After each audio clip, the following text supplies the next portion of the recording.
আমরা দুর্গাপূজা যাতে ভালোভাবে করতে পারি। আর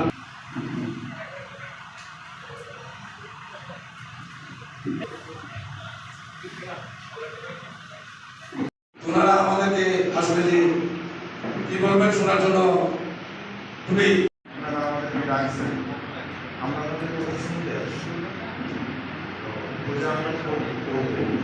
আমাদেরকে সহযোগিতা করবে, ওনারা কি বলে আমাদেরকে শুনবো, আপনার আমাদের কিছু বলবেন।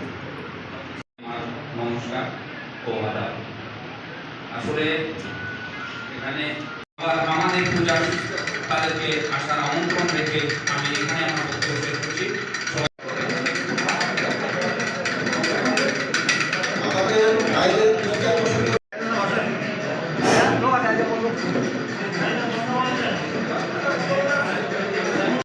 আমাদের রায়নগর থানা উপজেলা আমাদের পক্ষ থেকে সংগঠনকে আমি আমার আন্তরিক স্থল থেকে ধন্যবাদ। যে আপনারা ধরেন আপনাদের যেহেতু সংগঠন গ্রামে গঞ্জে প্রত্যেকটা ইউনিয়নে ওয়ার্ডে আছে, আপনারা দরকার সম্ভব হলে ওয়ার্ড করে নয় যে কোনো অপকর্মের সঙ্গে জড়িত থাকে আপনারা মেহরবানি করে ধরে থেকে বান্ধে রাখবেন। আপনাদের সম্মুখে উপস্থিত